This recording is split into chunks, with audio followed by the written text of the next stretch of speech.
할렐루야. 우리 옆 사람과 인사합시다. 우리로부터 부흥의 물길이 타오르기 원합니다. 우리나라가 주님의 나라 되기 원합니다. 광복 이후에 우리나라 육군, 공군, 해군 중에서 가장 먼저 창설된 부대가 어딘지 아십니까? 해군이더라고요. 우리나라 해군의 아버지라고 불리는 손원일 제독께서 해방되자마자 광고를 했습니다. 조국 광복에 즈음하여서 이 나라 해양과 국토를 지킬 동지들을 구합니다. 그래서 200명이 모인 것이 그 출발이 됐어요. 근데 대한민국 해군의 초기에 군함이 어디 있었겠습니까? 일본들이 버리고 간 목선, 또 주한미군이 철수하고 나간 상륙정, 소해정 이런 거였고 함포도 없었다고 그래요. 그러니까 어떤 전투적인 능력은 없었고 경계 임무 정도 할 수 있는 것이 다였어요. 그래서 이 손원일 제독께서 우리나라도 전투함이 필요하다, 전투함을 구해야 되겠다. 그래가지고 그 전투함을 기금을 모을 추진회를 마련했는데, 먼저 해병 장병들이 그 박봉의 월급, 당시 장교의 월급이 10,000원이었대요. 10,000원. 거기서 11조, 어떤 사람은 5%, 이렇게 10분의 1 떼어가지고 그것을 모았어요. 그러니까 그 부인들도 우리들도 여기에 힘을 보태자. 그래가지고 뜨개질을 통해서 수공예품 만들고 삭바느질하고 빨래하고 해서 15,000불이 모였어요. 그 소식을 듣고 이승만 대통령이 감격해가지고 이 애국심, 이 장병들의 수고 그냥 두고 볼 수 없다 해서 45,000불을 보태요. 그래서 60,000불을 가지고 손원일 제독이 미국으로 가서 군함을 삽니다. 우리에게서는 그 돈이 피와 눈물과 땀이 있는 돈, 큰 돈이었지만 그거 가지고 군함을 절대 살 수가 없었던 거예요. 그래서 퇴역한 군함들 있잖아요. 그래서 무장이 해장돼서 일반에게 팔린 그 배를 사게 돼요. 이 손원일 제독이 그러면서도 꿈은 이 배의 이름, 첫 번째 군함을 뭐로 지을까? 조국 통일까지 생각하면서 백두산함호, 백두산함 이렇게 지켜왔는데, 마침 그 배가요, 이 배인데요, 화이트 헤드였어요. 여러분, 이 화이트 헤드, 손원일 제독이 생각했던 이름과 똑같잖아요. 너무 이 전율이 일어나는, 하나님이 예비하신 거예요. 근데 함포가 없으니까 어떻게 해야 돼요? 함포를 사야 되는데 그 배를 끌고 하와이에 가서 겨우 이렇게 사정사정해서 함포를 3인치짜리 장착해요. 함포만 있으면 뭐합니까? 포탄이 있어야 되는데 그 포탄은 다시 괌으로 이동해서 한 100여 발, 그 포탄을 겨우겨우 이렇게 구해 와요. 그렇게 해서 온 것이 언제냐? 1950년 4월이었어요 6.25 발발 2달 전에 이 배가 들어오게 된 겁니다. 근데 겨우 포탄이 100발밖에 없으니까 그거 가지고 실전 연습도 할 수 없는 거예요. 나무로 만들어 놓고 그걸 어떻게 했대요? 말이나 되는 소리입니까 이게? 근데 여러분, 또 하나 질문해 볼게요. 6.25가 발발된 시간이 몇 시인지 아십니까? 4시라고도 하고 때로는 5시라고도 주장하는 학자들이 있어요. 그런데 제가 이 역사를 보고 그 전이더라고요. 왜냐면 북한에서 수송선, 누굴 태우냐면 무장 공비를 600명 태운 수송선을 이 부산으로 출발시킨 것이 6.25 전쟁의 오히려 출발이에요. 그러면 새벽 2시도 될 수 있고 그렇게 되는 거예요. 그 배가 이제 부산을 장악하고 부산항을 점령하고 부산을 완전히 뒤집어 엎기 위해서 무장공이 600명을 탄 건가요. 그래서 밤에 몰래 착륙시키려고 할 때 밤 9시에 백두산 함호에 이 배가 발견이 됐어요. 그래서 이제 너 누구냐 뭐냐 하니까 이거 분명히 우리나라에 없던 배, 또 그렇게 많은 이상한 사람들. 그래서 교전이 일어났는데, 여러분, 한 번도 실습도 안 하고 싸움도 안 해봤는데 어떻게 하겠습니까? 포탄을 쏘는데 열리 날아가고 저기로 날아가고 엉뚱한 데 날아가는 거예요. 그러다 결국 새벽 1시에 그 포탄이 이 적의 함교 기관실에 명중했고 그 배가 침몰해서 다 죽고 말았어요. 여러분, 저는 이걸 보면서 다윗과 골리앗 생각이 나더라고요. 다윗은 물론 한 방에 그 물맷돌 던져서 빡! 이 골리앗의 이마에 맞췄지만 그 이마에 맞게 하신 분이 누굽니까? 만군의 여호와 하나님 아닙니까? 한 번도 한포 사격도 안 해본 그 군병들이 어떻게 그 배를 침몰시킬 수 있었겠습니까? 하나님이 가서 맞게 하신 거예요. 여러분 생각해 보십시오. 먼저 이 작전이, 북한 작전이 성공됐다면 공비가요 10명만 부산 시내에 뛰돌아다녀도 난리가 나는 거예요. 600명이 상륙했다고 생각해 보십시오. 이 낙동강 정선이 지켜지지 않았더라면 아무리 유엔군이 많은 군대를 파송시켜도 정박할 땅이 없는 거예요. 그럼 끝나버리는 거예요. 끔찍한 일이 일어났는데, 야, 하나님이 지켜주셨구나, 하나님이 지켜주셨구나, 하나님의 호흡이. 제가 자료를 찾아보다 이런 일이 있구나, 너무너무 감사하더라고요. 하나님께서는 출애굽한 이스라엘 백성들 베풀어 주시고 모세를 통해서 신신당부했어요. 그런즉 너는 오늘 위로 하늘에나 아래로 땅에 오직 여호와는 하나님이시요 다른 신이 없는 줄 알아 명심하라. 상천하지 하나님이라고 전에 성경에 넣고, 이 현대인 성경은 더 단순하게 이렇게 번역했더라고요. 함께 읽어봅시다. 그러므로 오늘 여러분은 여호와께서 온 우주의 하나님이시며 그분과 같은 다른 신이 없음을 알고 이 사실을 명심하십시오. 그렇습니다. 우리가 믿는 하나님은 온 우주 만물을 창조하시고 다스리시는 하나님을 믿습니다. 이걸 명심해야 돼요. 인류의 역사를 주관하시고 한나라의 흥망성쇠도 하나님 손에 달려있음을 명심하시기 바랍니다. 교회를 세우시고 붙드시고 인도하시는 분도 우리 하나님 한 분이심을 믿습니다. 우리 개인의 시작과 끝, 개인의 인생에도 오직 하나님 손에 달려있음을 믿습니다. 오늘 본문의 배경은 솔로몬이 하나님의 성전을 짓고서 이 기도를 드린 것으로부터 출발해요.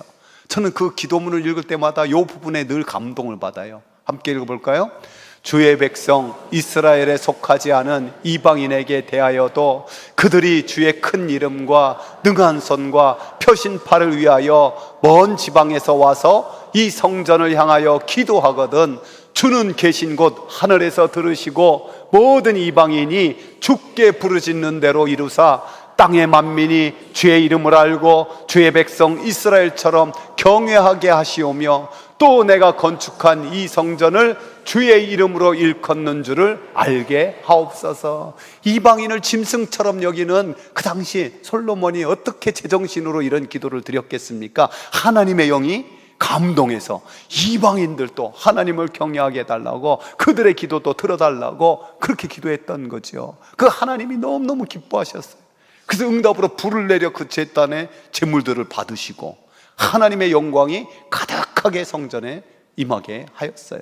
그 모습 보면서 너무너무 감사해요. 일주일 동안 제사를 드리고 오늘날처럼 예배를 드리고 축제를 벌인 거예요.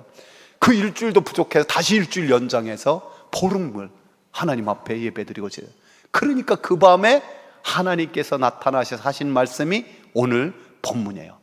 하나님은 이스라엘 백성들이 하나님을 그렇게 경외하며 예배드리는 걸 기뻐했지만은 저들이 장차 하나님을 떠나 우상숭배에 빠지고 영적 도덕적 타락에 하나님으로 말미암아 재앙을 당하고 심판당할 것도 아셨어요. 그럼에도 불구하고 그들을 로봇처럼 조종하지 아니하시고 그들에게 안타까운 마음으로 말하는 거예요. 하나님의 말씀을 버리고 하나님을 떠나면 재앙을 당하게 된다. 그때라도 깨달아라. 이방 사람들도 이스라엘이 재앙으로 망하게 되면은 왜 저들이 저렇게 성전이 방해되고 망했을까? 이렇게 대답할 거다라고 그 대답까지 알려줬어요. 그들이 자기 조상들을 애굽 땅에서 인도내신 자기 하나님 여호와를 버리고 다른 신들에게 붙잡혀서 그것들을 경배하고 섬김으로 여호와께서 이 모든 재앙을 그들에게 내리셨다. 사람들은요, 어떤 결과를 당했을 때 원인 분석을 잘해요. 그러나 대안은 제대로 못 만들어내요. 하나님은 오늘 본문에 분명히 대안까지 선명하게 약속하셨어요. 함께 읽어봅시다. 내 이름으로 일컫는 내 백성이 그들의 악한 길에서 떠나 스스로 낮추고 기도하여 내 얼굴을 찾으면 내가 하늘에서 듣고 그들의 죄를 사하고 그들의 땅을 고칠지라. 아멘. 세 가지를 말씀하세요. 첫 번째, 너의 정체성을 분명히 하라는 말씀이에요. 내 일컬음으로 읽는 내 백성, 내 이름으로 일컫는 내 백성. 이런 무슨 이름입니까? 이스라엘이라는 이름이잖아요. 그 이름이 어떻게 생긴 거예요? 이 지렁이 같은 야곱이 자기께로 뭔가 해보려고 했지만은 하나님 외에는 안 되는구나. 그래서 그 야복강가에서 하나님 붙잡고 씨름하다가 하나님이 환도뼈를 치니까 질질 끄는 몸, 패배자의 모습 아닙니까? 그러나 하나님은 영광스럽게 그를 너는 이제 야곱이 아니다, 너는 이스라엘, 하나님과 겨루어 이긴 자라는 영광스러운 이름을 주는 거예요. 여러분, 오늘 우리는 어떻습니까? 우리도 사실 뭐 이 세상 사람과 별 볼 일 없지만은 오히려 놀랍게 우리는 영광스러운 이름, 하나님의 자녀. 하나님의 자녀. 이스라엘 이름은 너희는 하나님으로 산다. 그처럼 우리 하나님의 자녀도 하나님으로 사는 사람인 줄 믿습니다. 우리 한번 고백해 보시죠. 나는 하나님의 자녀입니다. 우리 옆 사람이다. 우리는 사랑받는 하나님의 자녀입니다. 아멘. 너의 정체성을 분명히 해라. 또 회개하라는 말씀이죠. 악한 길에서 떠나 스스로 낮추라는 거예요. 낮추라. 여러분, 제가 수없이 말하지만 회개는요, 그저 하나님 내가 이런 악한 일을 행했습니다, 거기로 멈추면 안 돼요. 반쪽짜리예요. 그 악한 길에서 떠나는 것까지 해야 돼요. 즉 우상숭배, 하나님 내가 우상숭배했습니다, 거기서 멈추는 게 아니라 그 우상을 때려 부시고 떠나야 이게 진짜 회개인 거죠. 주님 오실 길을 예배했던 세례요한, 그래서 회개하러 나온다는 형식만 가진 바리새인과 사두개인들에게 강력하게 이렇게 말하고 있어요. 읽어볼까요? 독사의 자식들아, 누가 너희를 가르쳐 임박한 진노를 피하라 하더냐? 그러므로 회개에 합당한 열매를 맺고 속으로 아브라함이 우리 조상이라고 생각하지 말라. 내가 너희에게 이르노니 하나님이 능히 이 돌들로도 아브라함의 자손이 되게 하시리라. 이미 도끼가 나무 뿌리에 놓였으니 좋은 열매를 맺지 아니하는 나무마다 찍혀 불에 던져지리라. 회개에 합당한 열매까지 맺어지는 것이 온전한 회개예요. 그러니까 우리가 하나님 앞에 회개할 때 순간적으로 용서도 받지만은 그 긴 과정, 온전한 열매까지 나가야 되는 거예요. 그래서 우리가 회개해야 되는데 개인적인 회개도 중요하지만은 교회의 죄를 놓고 또 민족의 죄를 놓고 회개하는 자가 필요해요. 하나님의 긍휼과 자비를 구해야 돼요.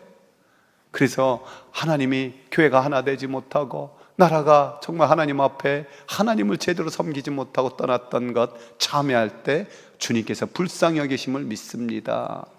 그리고 뭐예요? 기도하라는 말씀이죠. 기도하여 하나님 얼굴을 찾으면 하나님이 듣고 그들의 죄를 사하고 그 땅을 고쳐주신다라고 약속해 있어요. 여러분, 우리가 기도하는 것이 얼마나 귀한 일인지 아십니까? 사무엘 선지자는 우리에게도 왕이 필요하다고, 아니 하나님이 왕이면 되지 않느냐, 아니라고, 이방 나라처럼 우리도 왕을 달라고, 그 사실을 놓고 하나님께서 허락하시면서 그 대신 안타깝게 그들에게 다짐하며 선포하는 말씀이 있어요.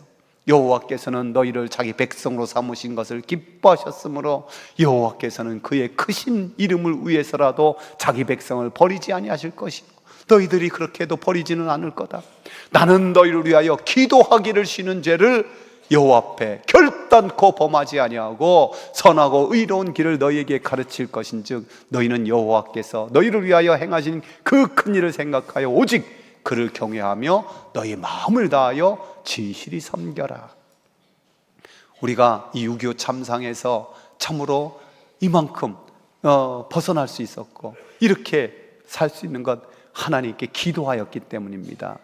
여러분, 그 낙동강 정선 그것만 무너지면 끝나는 상황이었는데 그때 교회 지도자와 부산에 있었던 성도들이 한마음으로 모였던 곳이 부산 초량교회예요. 그 초량교회에서 하나님, 우리들이 해방시켜줬는데도 쌈박질만 하고 있고 교회가 더 하나님 앞에 순결하게 기도하지 못했던 것을 회개합니다. 이 민족 살려주시고 한 번 더 기회를 주시옵소서. 한 번 더 기회를 주시옵소서. 그 눈물로 기도했던 걸 하나님이 들으시고, 여러분 잘 알잖아요. 유엔에서 유엔군 파송을 한 번도 합의한 적이 없어요. 소련 대표가 왔다라면 그 회의에 그것이 통과될 리가 없어요. 근데 그 아침에 소련 대표의 차량이 시동이 안 걸리고 고장났다는 거 아닙니까? 누가 그걸 고장내게 했었겠냐? 우리 그리스도인들은 좋은 국민으로 애국하는 것 가장 먼저 진심으로 기도하는 거예요. 할렐루야. 저는 많이 말씀드리지만은 우리나라를 기도할 때 세 가지를 우리 성도들이 꼭 기도했으면 좋겠어요. 그 첫 번째가 뭐냐면 선진한국이에요. 선진한국. 우리나라가 6.25 당시에 국민소득이 60불도 안 됐어요. 근데 작년에 발표한 거 보니까 우리나라가 무려 36,624달러. 일본이 얼마냐? 34,500. 일본보다 훨씬 앞서. 놀라지도 않네. 이게 얼마나 기가 막힌 일인데. 10몇 년이 전 1964년에도요 우리나라 국민소득이 100불이 제대로 안 됐어요. 그때 북한 얼마였냐? 240불이었어요. 우리나라보다 2배 더 이상 잘 살았어요. 제가 태어난 때. 근데 지금 상황이 어떻습니까? 그대로 뒀다면은 아마 북한처럼 이 나라가 더 그만 꼴이고 아마 베트남처럼 그 개방되기 전에 베트남처럼 그런 상황이 됐어요. 박정희 대통령이 수출만이 살 길이다 하면서 이 수출하는 나라로 이렇게 힘썼잖아요. 특별히 우리 구미에는 얼마나 자랑스러운 탑이 하나 있습니까? 수출탑. 그게 언제 만들어졌는지 아세요? 1976년 9월에 그것이 100억 달러 수출 기념탑이에요.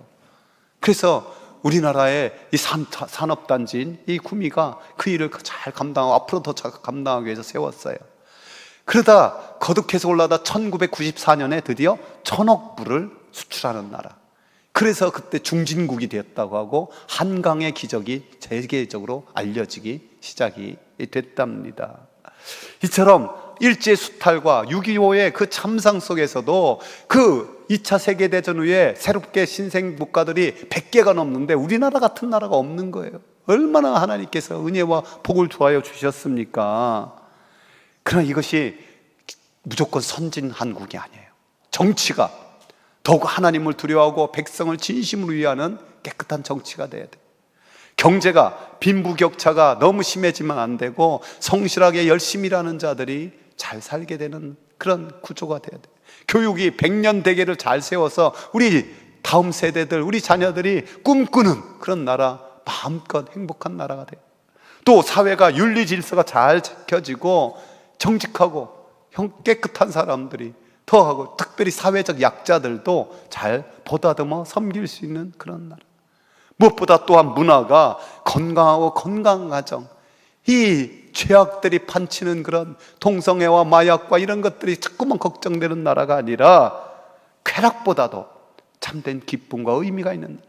그래서 저는 품격 있는 성숙한 선진한국이 되어야 된다는 거예요. 우리나라가 품격 있는 성숙한 선진한국이 되기를 위해서 우리 그리스도인들이 더 좋은 국민으로서 기도해야 될 줄로 압니다. 또한 통일한국을 위해서 기도해야 돼요. 뭐라고요? 통일한국. 지금도 우리는 전쟁이 끝나지 않은 정전국가예요. 세계 열강의 패권 다툼에 이 지정학적으로 자유롭지 못해요. 여러분, 우리나라 통일을 소련이나 중국이나 일본이 뭐 바랄까요? 절대 바라지 않을 거예요. 근데 안타까운 것은 이제 우리도 우리의 소원은 통일, 이걸 잘 안 불러요. 특별히 젊은 사람들한테 통일을 원하느냐 안 하느냐 할 때 누가 더 훨씬 비율이 높을까요? 통일 안 하는 것이 훨씬 더 비율이 높아요. 그러나 우리 그리스도인들은 뭘 생각해야 됩니까? 지금도 저 지옥 같은 상황에서 굶주림과 특별히 하나님을 모르고 지옥같이 살다가 지옥같이 가는 그 영혼을 긍휼히 여겨야 돼요. 사람들마다 예측을 30만 40만 하는데 지하 교회에서 생명 걸고 하나님 이 땅에 다시 한번 저 동양의 예루살렘으로 불렸던 평양을 비롯해서 다시 자유롭게 예배하는 나라가 그 땅이 되게 하여 주십시오. 그 기도에 우리도 동참해야 돼요. 그렇잖아요. 통일한국을 위해서 준비해야 될 것이 많이 있지만은 우리 그리스도인들이 복음적 평화 통일이 이루도록 기도해야 돼요. 또한 우리는 선교한국을 위해서 기도해야 됩니다. 여러분, 세계에서 우리나라는 선교 유래 역사가 없어요. 출발부터 그랬어요. 언더우드와 아펜셀러가 부활절 아침에 도착한 날이 1885년이에요. 근데 놀랍게도 우리나라는 그 2년 전 1883년에 황해도 소래 땅에 교회가 이미 있었어요. 서경륜, 서경조 이 형제가 교회를 세운 거예요. 이미 다른 나라는 선교사가 처음 가서 그 나라 언어 배우고 몇 년이 지나야 성경책 번역하는데 이미 성경책이 있었어요. 저 심양 땅에 동광교회라는 것이 성경 번역, 한문 성경을 가지고 이 서상윤이 번역해 왔어요. 이런 나라가 어디 있습니까? 하나님이 택하신 나라죠. 하나님의 섭리에 따라서 부흥이 일어났고 전국 방방곳곳에 예배당이 세워졌어요. 저는 선교 한국을 생각하면서 먼저 이 말씀을 붙들고 기도합니다. 함께 읽어봅시다. 여호와를 자기 하나님으로 삼은 나라 곧 하나님의 기업으로 선택된 백성은 복이 있도다. 또 읽어봅시다. 이러한 백성은 복이 있나니 여호와를 자기 하나님으로 삼는 백성은 복이 있도다. 우리나라 모든 백성이 여호와를 자기 하나님으로 삼기를 기도해야 돼요. 안타깝게 지금 복음화율이 떨어지고 있다고 하잖아요. 다시 한번 우리가 복음에 사로잡히고 주의 복음을 전하는 자로서 민족 복음화가 이루어지기를, 여호와 하나님을 자기 백성으로 하나님을 삼는 나라, 그 나라가 되기를 기도해야 돼요. 너무나 감사하게 우리나라가 미국 다음으로 2만 명 이상의 선교사를 파송한 나라, 우리 교회도 힘써서 이 선교에 동참하고 있잖아요. 이것을 주님 오실 때까지 계속할 수 있도록, 여러분 인류의 역사를 보면은 그 선교의 촛대가 옮겨져요. 복음의 부흥이 일어났다가 떨어지면은 그 촛대가 다른 나라로 옮겨져요. 우리가 주님 오시는 그날까지 제사장 나라로 이 우리나라가 쓰임 받기를 우리가 기도해야 돼요. 이렇게 저는 선진한국, 통일한국, 선교한국, 뭐라고요? 그렇죠. 딱 나와야 돼요. 우리 옆 사람과 한번 인사합시다. 선진한국, 통일한국, 선교한국을 위해서 기도합시다. 아멘. 복음에는 국경이 없지만 그리스도인에게는 나라가 있다라는 명제가 있어요. 이는 그리스도인들이 복음을 위해서 헌신하는 것 가장 우선적이지만은 당연히 좋은 국민으로 애국적인 삶을 살아야 된다는 거예요. 빛과 소금으로 있는 자리에서 살아가는 것이 가장 우선적이에요. 초대교회 부흥을 말하는 앨런 크라이더는요, 초대교회가 어떤 선교 전략보다도 아비투스란 용어인데 그것은 삶의 방식, 삶의 태도예요. 그리스도인들이 그 복음으로, 예수님으로 내면화된 그런 습관, 체질, 이것이 초대교회 부흥의 놀라운 원동력이었다는 거예요. 즉 어떤 순교 핍박 상황에서도 인내할 줄 아는 삶의 태도, 하나님을 소망하며 믿음으로 버텼던 그 태도, 또 부패가 만연했던 그 로마 당시에 순결하고 정직하고 성실하게 살았던 그 삶의 태도, 빛과 소금이 됐던 태도죠. 또한 자기 물질을 서로 나누어 섬기면서 없는 것도 나누면서 공동체적으로 또 가장 어려웠던 사람들을 환대해주는 그런 안식처가 될 수 있었던 삶의 태도, 이 아비투스라는 거예요. 그들의 아비투스의 정신이 있었던 것은 바로 이 말씀의 정신이었죠. 함께 읽어봅시다. 기쁜 마음으로 섬기기를 주께 하듯 하고 사람들에게 하듯 하지 말라. 내가 가정에서 우리 부부가 서로 사랑하고 자녀를 섬기고 부모님을 섬기는 것도 주님께 하듯이, 교회에서 우리 성도들이 서로 맡은 일을 감당하고 또 서로 섬기는 것이 주님께 하듯이, 내가 직장에서 세상에서 어디에서 하든지 다 주님께 하듯이, 이런 것이 초대교회 성도들의 태도이고, 이로 인하여서 로마를 뒤집어엎는 놀라운 역사를 이룬 거예요. 제가 지난주에 우리 장인기 안수 집사님이 둘째 아들 장현태 군이 신문에 났다고 그걸 제게 보냈더라고요. 지금 울릉도에서 10년 동안 공무원 생활하고 있는데요, 이 친구가는 15년 동안 150번 헌혈을 한 게 나왔더라. 근데 울릉도에서는 헌혈할 곳이 없어서 배 타고 나와서 그렇게까지 그냥 열심히 하고, 또 이 혈액암 환우를 위해서 이 조혈모 세포 기증을 했어요. 그래서 그것을 기증한다고 생각했더니 7년 후에 유전자가 맞는 사람이 나타났다. 근데 주인은 아직 장가도 못한 사람이 어떡하냐 하고 막 말렸지만은 이 하나님의 뜻이다. 그래가지고 했고 아주 더 예쁜 처자만 장가도 잘 갔어요. 지금까지 또한 공식적으로 인정받은 600시간 이상의 자원봉사 활동도 했더라고요. 그래서 그 모든 것들이 이렇게 하면서 그 외할아버지는 6.25 참전용사였고 아버지도 대통령 표창을 받고 젊은 시절에 이제 34살밖에 안 됐는데 그 이전에 벌써 국무총리 표창도 받고 너무 자랑스럽더라고요. 참 우리 그리스도인들이 있는 곳에서 이런 자랑스러운 하나님을 사랑하는 그런 귀한 하나님의 성도들, 빛과 소금으로 살아서 더욱더 이 나라의 민족의 역사의식을 가지고 선진한국, 통일한국, 선교한국을 위해서 기도하는 그런 좋은 국민으로 살아가기를, 그런 그리스도인 되기를 주의 이름으로 축복합니다.